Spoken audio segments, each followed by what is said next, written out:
पहले वीडियो में हमने चर्चा की थी कि अगर सामान्य जाति की कोई महिला शेड्यूल कास्ट, शेड्यूल ट्राइब या बैकवर्ड क्लास के व्यक्ति से शादी कर ले तो क्या उसकी जो कास्ट है वो बदल जाएगी, जिसका जवाब हमने दिया था ना में कि वो सामान्य जाति की महिला शेड्यूल कास्ट, शेड्यूल ट्राइब या बैकवर्ड क्लास के व्यक्ति से शादी करने के बाद भी वो सामान्य जाति की ही महिला मानी जाएगी। इसी श्रेणी में इसी तरह से एक और सवाल पैदा होता है कि अगर शेड्यूल कास्ट, शेड्यूल ट्राइब या बैकवर्ड क्लास की कोई महिला सामान्य जाति के व्यक्ति से शादी कर ले तो क्या उसकी जाति सामान्य हो जाएगी या शेड्यूल कास्ट, शेड्यूल ट्राइब या बैकवर्ड क्लास की ही वो जाति मानी जाएगी। अगर हम इस सवाल के जवाब की बात करें तो इसका जवाब भी ना में है। जो महिला शेड्यूल कास्ट, शेड्यूल ट्राइब या बैकवर्ड क्लास में जन्मी है और अगर वो सामान्य जाति के किसी व्यक्ति से शादी कर लेती है तो जो उसकी कास्ट है वो शेड्यूल कास्ट, शेड्यूल ट्राइब या बैकवर्ड जो भी है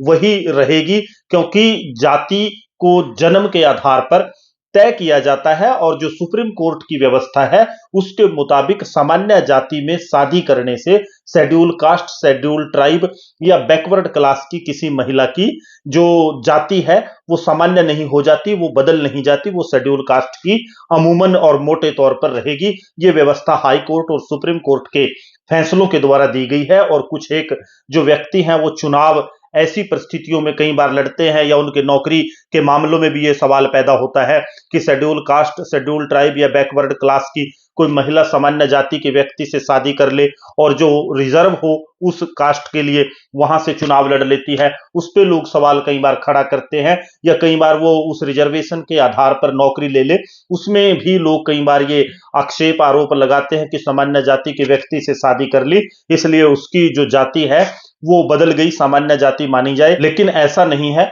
वो शेड्यूल कास्ट, शेड्यूल ट्राइब या बैकवर्ड क्लास जिस भी जाति की महिला है उसकी जाति वही रहेगी, क्योंकि जाति का आधार जैसा कि हमने आपको बताया जन्म है, न कि शादी करने से जाति बदल जाती है। धन्यवाद।